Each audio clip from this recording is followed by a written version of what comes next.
Bismillahirrahmanirrahim. Assalamualaikum warahmatullahi wabarakatuh. Alhamdulillahi rabbil alamin. Wabihi nasta'inu ala umurid dunya waddin. Wassalatu wassalamu ala ashrafil anbiya'i wal mursalin, Sayyidina wa maulana Muhammadin wa ala alihi wa sahbihi ajma'in. يقول الله تعالى في كتابه الكريم: أعوذ بالله من الشيطان الرجيم. بسم الله الرحمن الرحيم.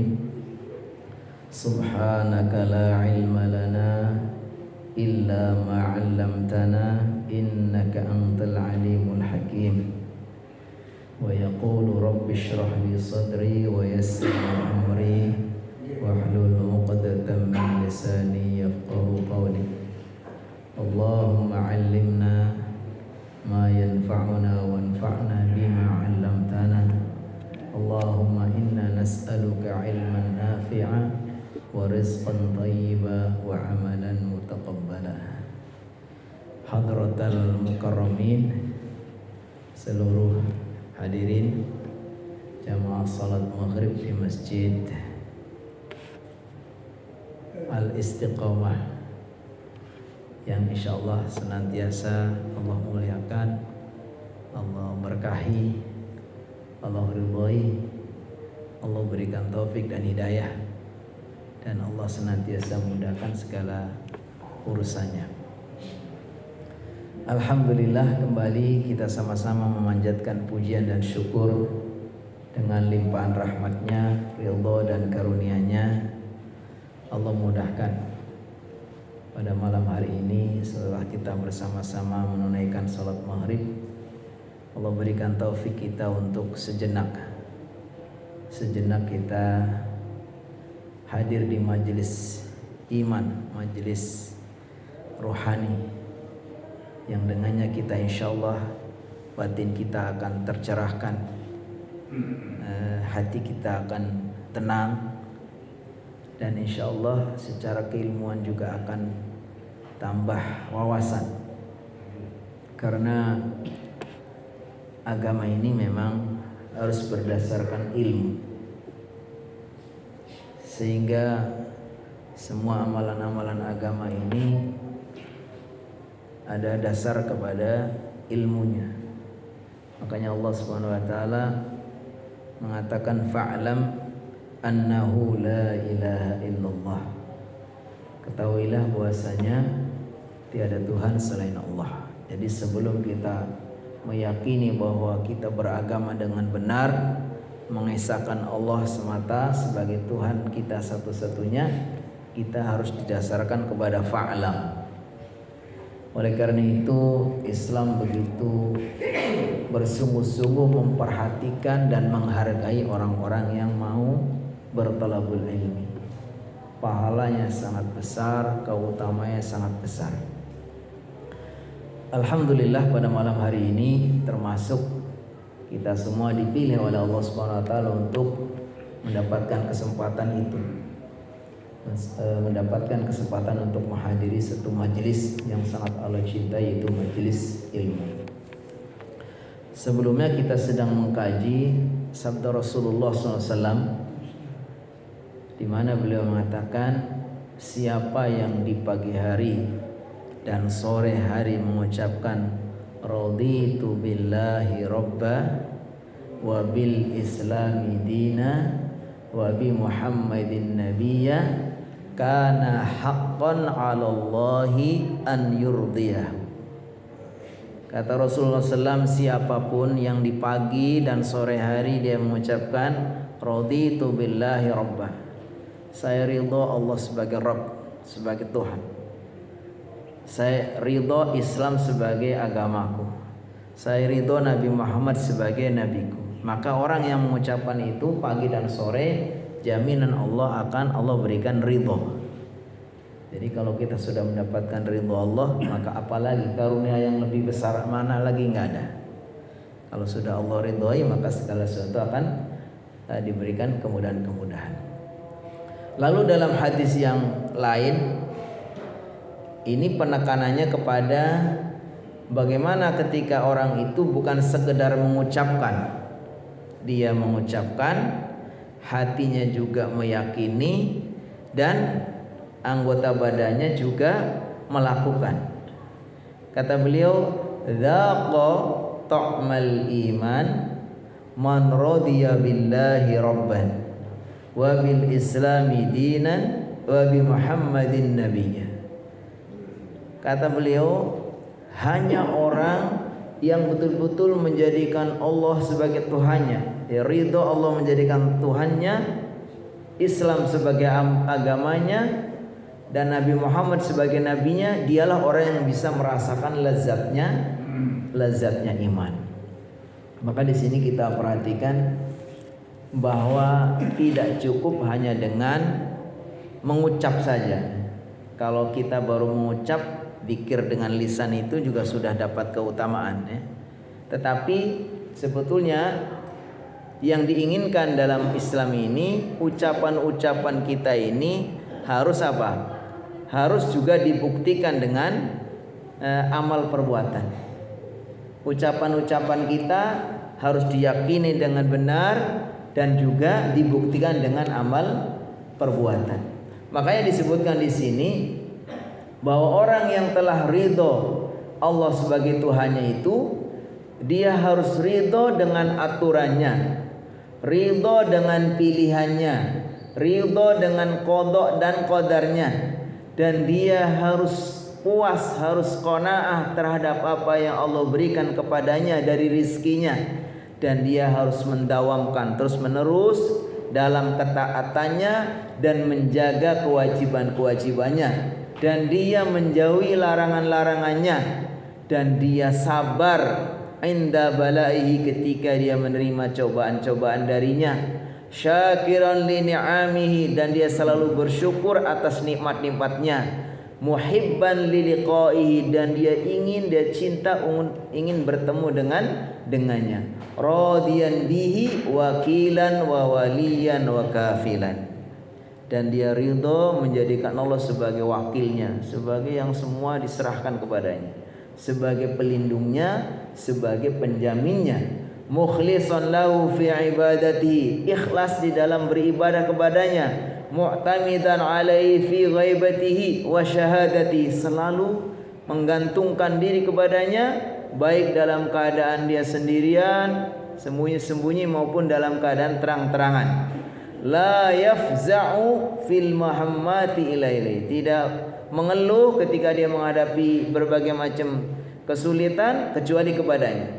Wala ya'ulu fi qada'il hajati illa ilaihi, dan dia tidak meminta, tidak kembali dalam memenuhi hajat-hajatnya kecuali hanya kepada Allah Subhanahu wa taala. Jadi ternyata ucapan raditu billahi robba ini tidak cukup hanya yang penting berbunyi, ya. Kalau kita ingin merasakan lezatnya iman tadi, harus apa? Kita ikrarkan, kita yakini, juga kita harus buktikan dengan sikap. Di sini kan disebutkan tadi. Nah, bagaimana kalau kita sudah mengatakan wabil islami dina, dan saya ridha Islam sebagai agama, maka di sini disebutkan lazimahu an yu'azzima hurumatihi wa sya'airihi. Jadi tidak cukup hanya saya sebagai muslim, saya ridho Islam sebagai agama saya, tapi harus dibuktikan apa? Dia mengagungkan kemuliaan-kemuliaannya dan syiar-syiarnya. Jadi kalau sekarang ini ada orang kalau mau menunjukkan keislamannya, lalu dicap ini politik identitas atau macam-macam dah, ya kan? Atau dituduh ini orang radikal atau dituduh orang apa, itu jelas ini bagian dari apa? Ya menurut saya itu, kalau yang melakukan itu adalah orang Islam, justru kita aneh. Karena di sini seharusnya orang yang sudah menjadikan agama sebagai agamanya, harusnya dia apa? Mengagungkan. Jangan malu tampil sebagai muslim. Semua syiar-syiar keislaman itu kita tunjukkan. Walaupun di negara yang sekuler ini atau yang mengarah kepada sekularisme itu memang simbol-simbol agama, simbol-simbol keislaman atau agama pun itu maunya tidak dibolehkan. Jadi maunya betul mereka itu tidak boleh membawa-bawa unsur-unsur agama dalam kegiatan-kegiatan kehidupannya. Walam yazal mujtahidan fima yu'akkiduhu wa yaziduhu rusukhan wa istiqamatan minal ulumi wal a'mal. Bahwa kalau kita menjadikan Islam sebagai agamanya, kita ridho Islam sebagai agamanya, disebutkan di sini hendaknya dia bersungguh-sungguh untuk berusaha keras bagaimana mempelajari ilmu-ilmunya dan mengerjakan amalan-amalan agama supaya tambah mantap dan tambah istiqomah. Nah kan, jadi salah satu bahwa kita ridho Islam sebagai agama kita tadi, kita harus belajar. Karena kalau kita perhatikan ya, salah satu hal yang mungkin bahasa kerennya itu ironi ya, aneh. Di Indonesia itu mayoritas penduduknya adalah Muslim. Bahkan Indonesia itu dikenal sebagai negara berpenduduk Muslim terbesar di dunia.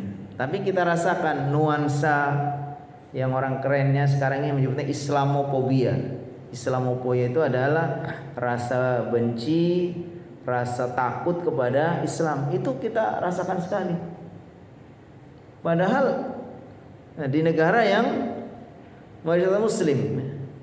Buktinya apa? Kita sering dengar berbagai macam ya kata-kata yang kadang-kadang menyakitkan kita juga sebagai seorang Muslim. Dituduh ini, dituduh itu. Dan yang herannya itu yang menuduh itu ya orang Muslim juga. Mereka kalau kita lihat KTP-nya KTP Islam, keluarganya keluarga Islam, kakek moyangnya dulu bahkan ada yang ustadz ulama. Mereka membawakan saya ini kayak gini itu sholat. Kakek saya dulu itu ulama. Saya setiap hari sholat 5 waktu. Ini kan otokritik untuk kita orang Islam, akunya begitu. Kenapa mereka itu masih mau mencaci agama Islam? Apalagi ada unsur takut kepada agama Islam. Ada orang yang bersungguh-sungguh menerapkan agama lalu dia takut nanti dibilang ini dan itu dan seterusnya. Ya karena apa? Tadi karena dia tidak bersungguh-sungguh untuk memperdalam, mempelajari apa sih hakikat Islam. Kalau dia tahu Islam, pasti dia tidak akan dia terpengaruh dengan omongan-omongan orang tentang Islam dibilang begini begitu ya.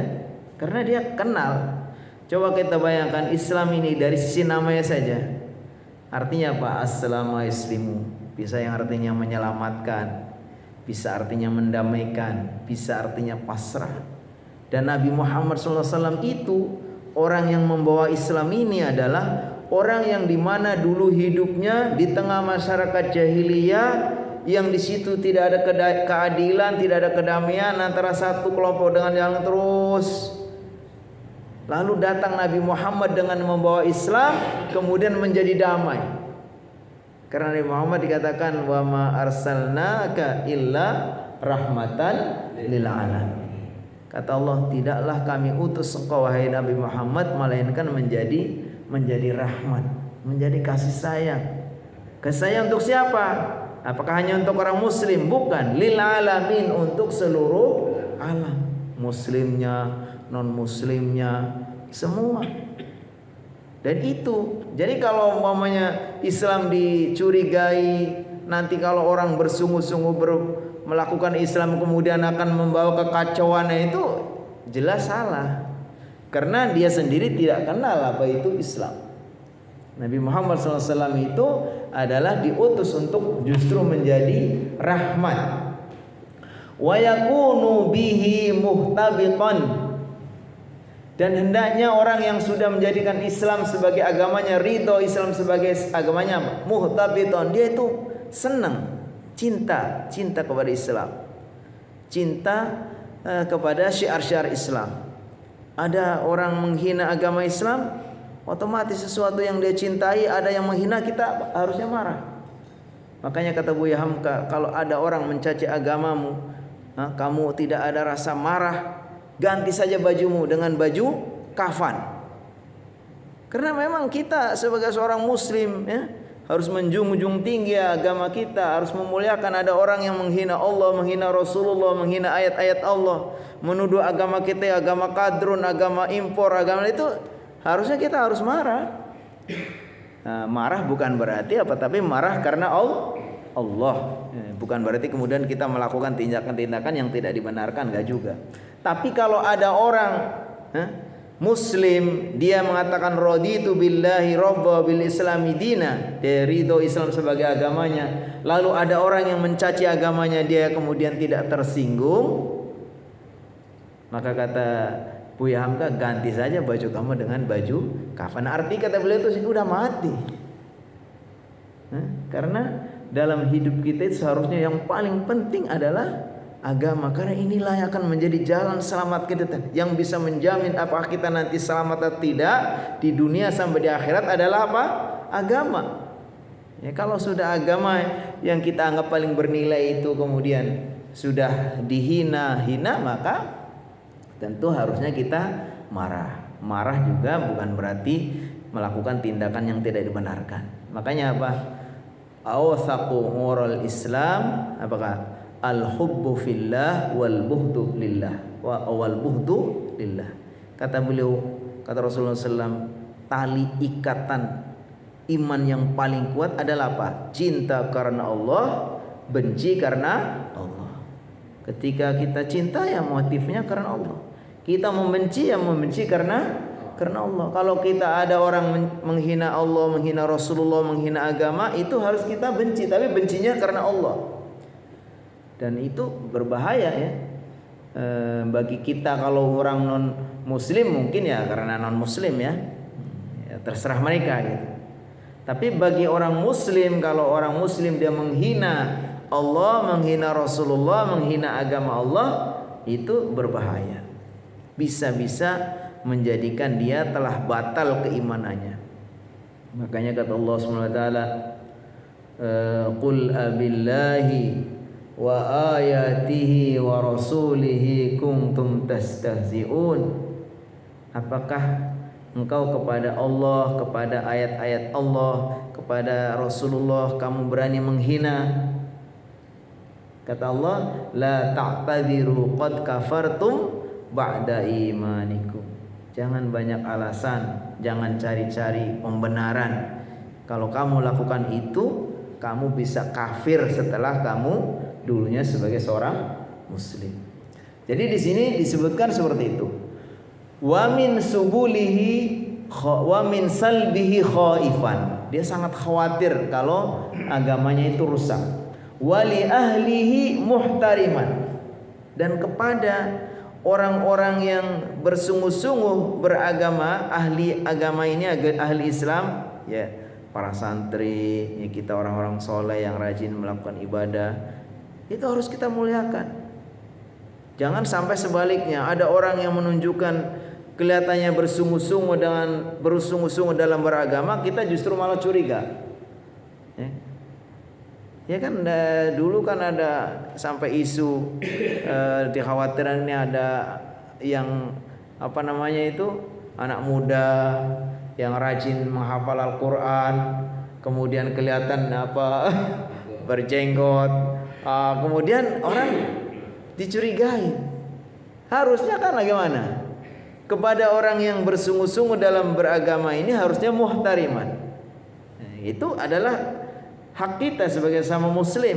Sama muslim apa? Innamal mu'minuna ikhwatun. Sungguhnya sama muslim, sama mukmin itu bersaudara.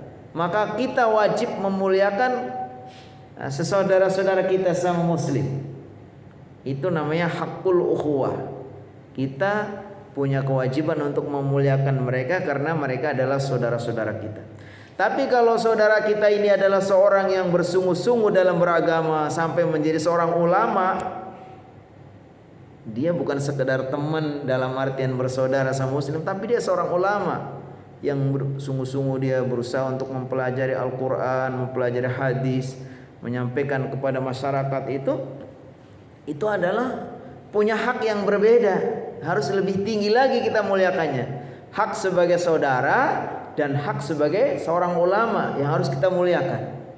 Karena kata Rasulullah SAW, al-ulama'u, dikatakan al-ulama'u warathatul anbiya.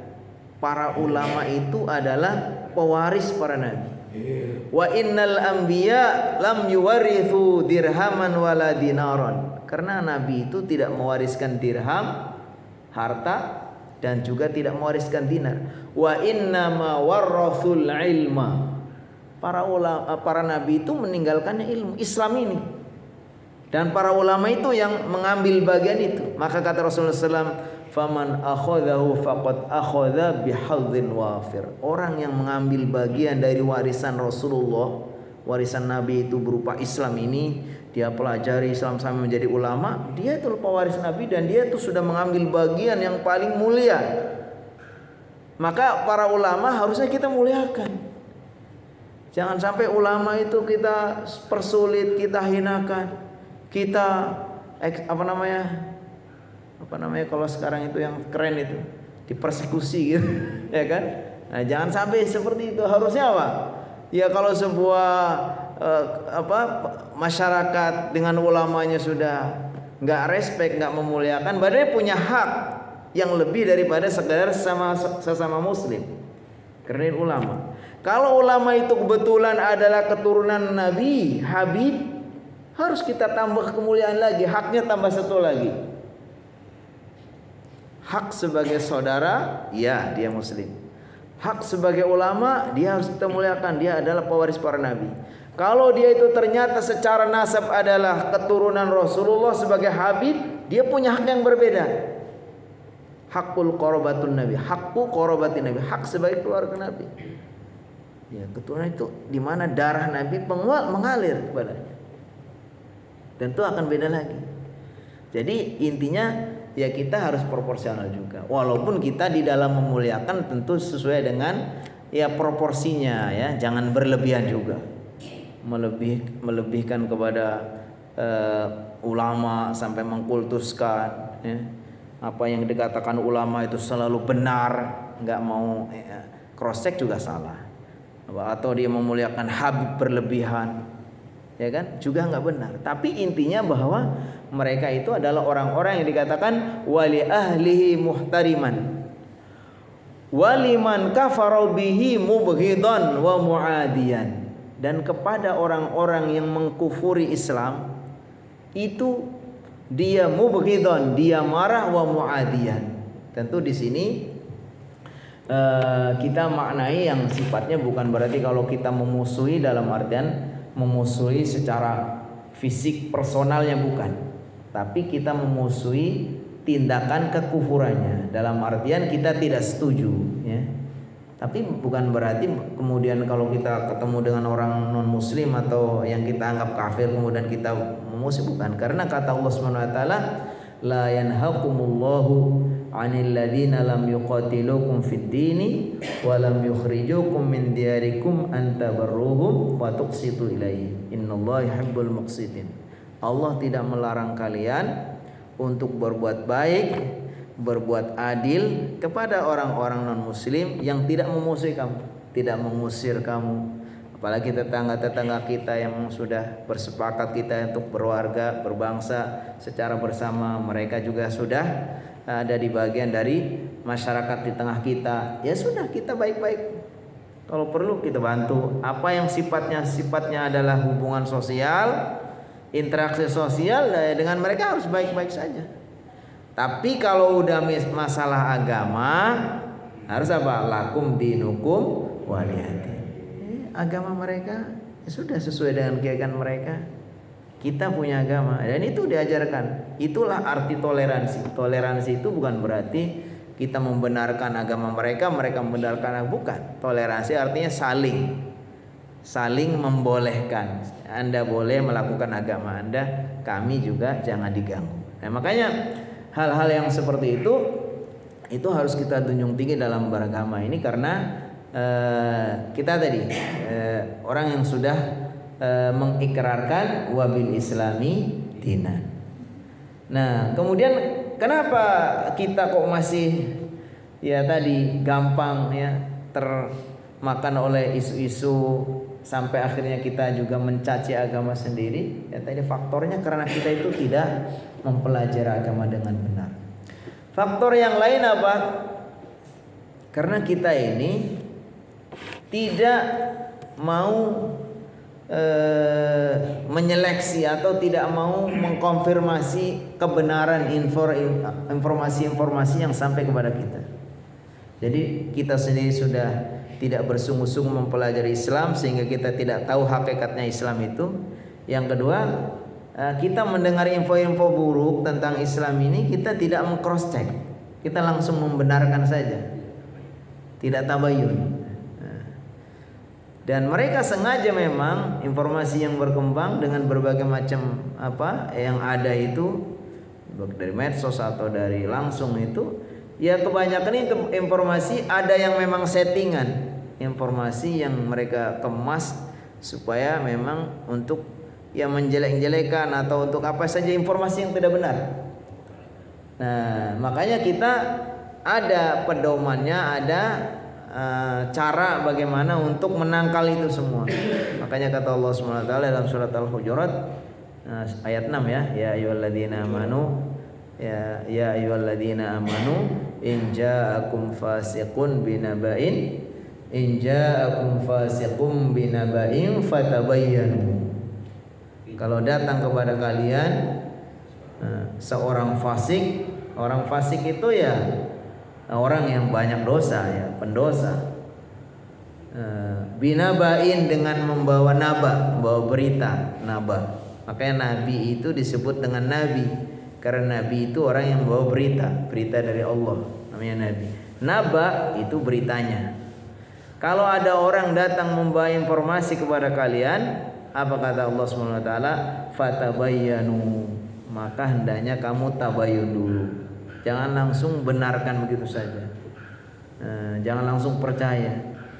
Yang kita tahu Islam tuh nggak ngajarkan seperti itu. Kalau ada informasi yang seperti itu apa benar, kita tanya. Kita tanya di ayatnya bagaimana, hadisnya bagaimana. Kalau kita nggak bisa langsung, kita tanya kepada ahlinya. Jangan langsung kita setuju. Kita langsung mengkonfirmasi aja, oh begini. Akhirnya apa? Kita ikut mencaci Islam. Kita ikut menjelek-jelekan agama Islam. Harusnya apa? Fatabayyanu. Karena apa kata Allah? Antusibu qauman bijahalatin fatusbihu ala ma fa'altum nadimin. Nanti kamu kalau begitu saja percaya dengan info-info yang dibawa oleh orang fasik itu, akan menimpa suatu kaum, akan melakukan kezaliman kepada orang. Kita akhirnya ikut mencaci, salah persepsi dan seterusnya, kita marah dan seterusnya apa? Ya pokoknya akan berbahaya itu kalau kita nggak cross check dulu. Bijahalatin, karena kebodohan.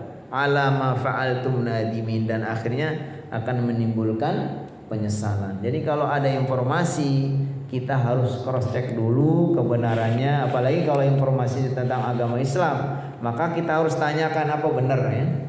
Kemarin itu saya habis Jumatan, ada seorang yang datang ke pesantren itu masuk Islam, orang dari Irlandia. Dia orang Irlandia, kemudian kenalan dengan salah seorang Indonesia itu, orang Pondok Rajak. Kemudian dia akhirnya dia menyatakan masuk Islam, dan kemarin minta dibimbing langsung di pesantren. Alhamdulillah. Nah ternyata memang untuk orang-orang tertentu itu di negara-negara tertentu itu ya memang tidak kenal sama sekali dengan Islam itu. Yang mereka tahu ya tentang keburukan-keburukan Islam dan seterusnya, dan itulah yang berkembang informasi. Karena memang sengaja mereka menginginkan supaya ya mereka itu tidak ingin ya, kalau sekarang ini di negara-negara barat itu, dari Eropa, di Amerika itu kan Islam itu sekarang sedang begitu diminati. Sementara mereka khawatir ya, karena mereka itu berasumsi atau ya keyakinan mereka nanti sekian tahun kemudian itu mungkin sudah dikuasai oleh orang Islam. Kenapa? Karena warga asli di sana di Eropa itu, di Amerika, di Eropa itu kebanyakan adalah orang-orang yang sudah umurnya sudah agak tua ya kan. Dan mereka tidak punya keturunan. Nanti kalau sudah tua berarti ya mereka sudah mati, kemudian generasi mudanya itu mereka akan habis. Nah, sekarang banyak imigran dari negara Islam tuh, dari Maroko, dari macam-macam itu, mereka itu mudah menjadi warga sana, kemudian mereka punya keturunan yang banyak dan kebanyakan mereka adalah agama Islam. Makanya dia berpikir mungkin untuk 20 tahun, 30 tahun itu generasi yang sekarang orang-orang tua sana sudah meninggal, kemudian generasi mudanya itu kebanyakan orang Islam. Dan itu yang mereka menjadi sensi sekali. Sehingga mereka berusaha untuk sangat membenci Islam, ya kan? Sampai di Eropa itu digaungkan kan, di PBB sendiri pun sudah merasakan kan, di PBB itu ada deklarasi anti Islamofobia. Itu dideklarasikan tanggal 15 bulan Maret. Kenapa? Karena memang sudah dirasakan di barat khususnya itu, negara-negara yang minoritas muslim itu, Islam ini memang diperlakukan tidak adil. Mereka sangat benci kepada agama Islam, takut sekali gitu. Dan bukan hanya sekedar dengan lisan, tapi sudah sampai kepada perbuatan. Kezaliman itu sudah dirasakan oleh orang-orang muslim yang di situ minoritas. Jadi intinya ya, supaya kita itu tidak mudah mencaci, apalagi kita sebagai seorang muslim pelajari agama Islam dengan benar. Hakikatnya itu nggak ada ajaran yang mengajarkan kekerasan, nggak ada. Karena Nabi Muhammad SAW itu orang yang datang sebagai rahmat. Dan itulah Islam, ya. Islam itu sudah dicontohkan oleh Rasulullah SAW, dilanjutkan oleh para sahabat.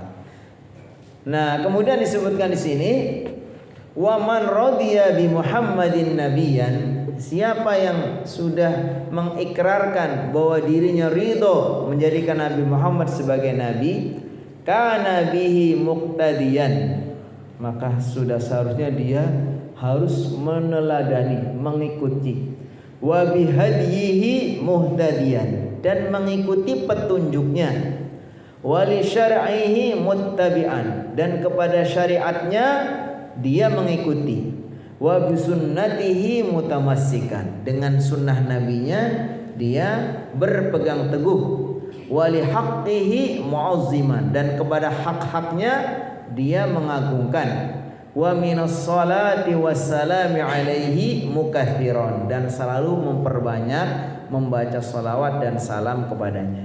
Jadi kalau kita mengatakan wabil islami dina wa bi Muhammadin nabiyya, itu harus kita buktikan bukan hanya dengan mengucapkan, tapi harus dibuktikan dengan perbuatan. Di antara di sini muqtadiyan bihi, kita jadikan Nabi Muhammad sebagai qudwah.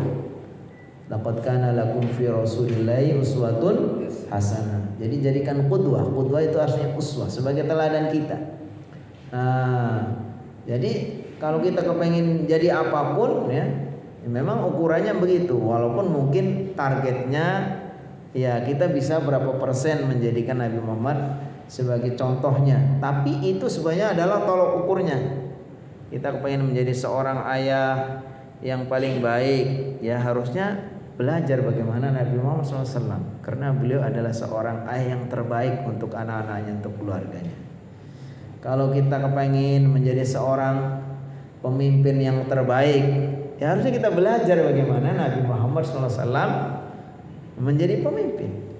Kalau kita kepengen menjadi seorang yang beribadah terbaik, ya begitu. Cuman kita bahwa ketika kita diperintahkan mengikuti Rasulullah SAW itu kata Rasulullah SAW, idza amartukum bi syai'in fa'tu minhu mastata'tum. Kalau saya perintahkan sesuatu kepada kalian, maka lakukanlah semampu kalian.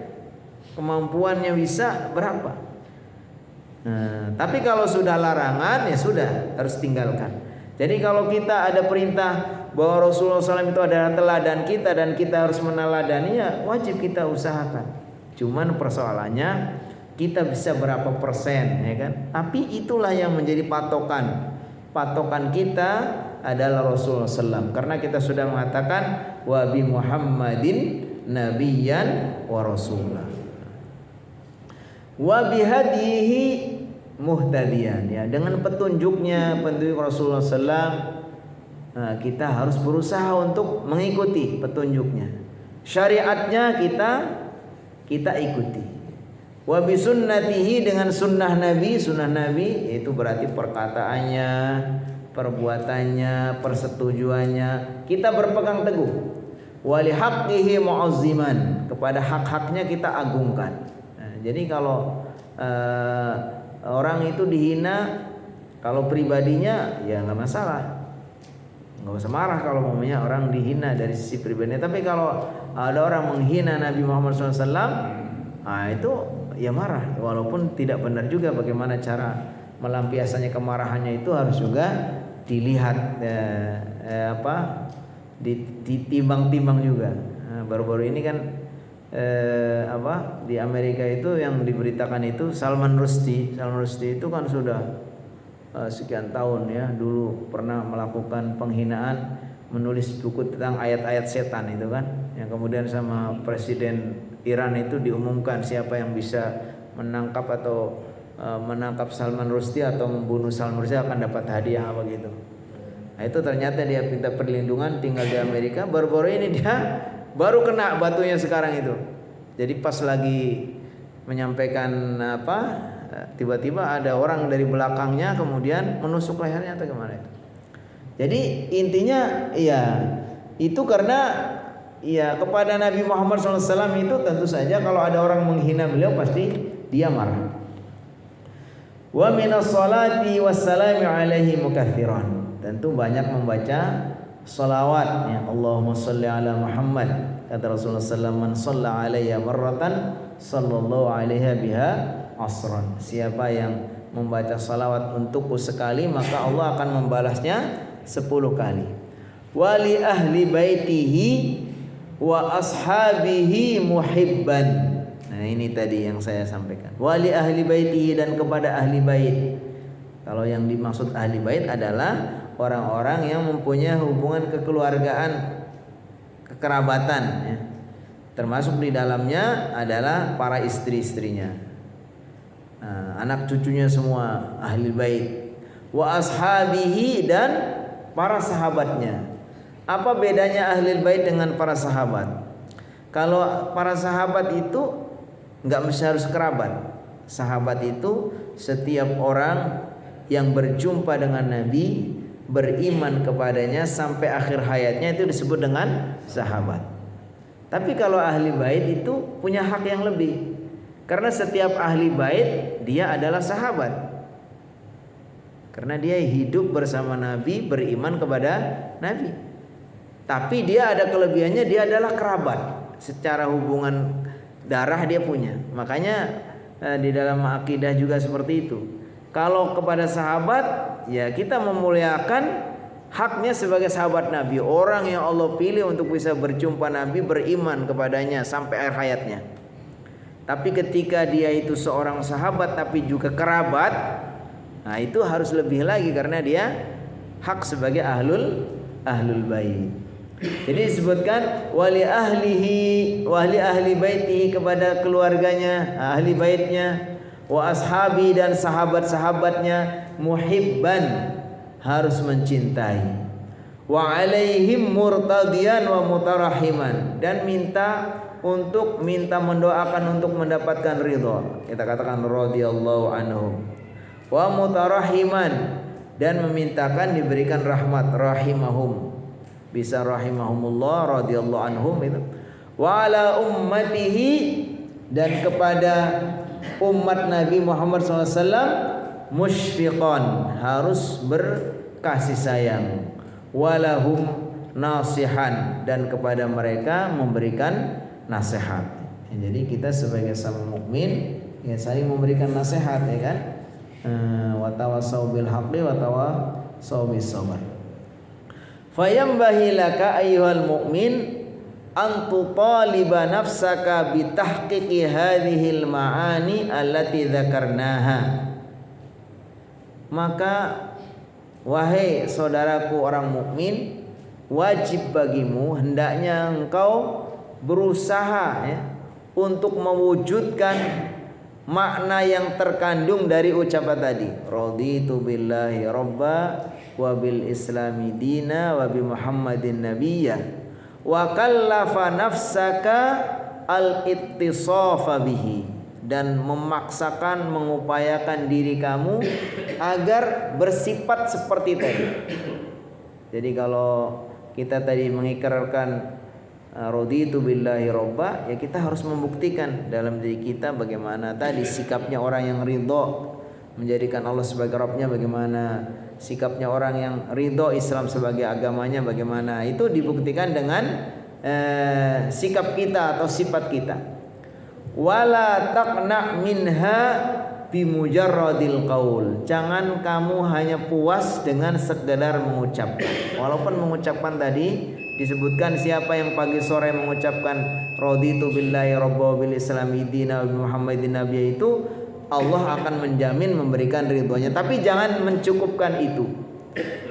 Dikatakan wa in kana la yakhlu an manfaatin, walaupun itu juga sudah ada manfaatnya, karena itu bagian dari zikir ya, yang Allah Subhanahu wa taala cinta kalau lisan kita itu selalu dibasahi dengan berzikir kepada Allah Subhanahu wa taala. Baik, itu barangkali kajian singkat yang bisa kita sampaikan dari kitab An-Nasahih Ad-Diniyah karangan Syekh Abdullah bin Alawi bin Muhammad Al-Haddad.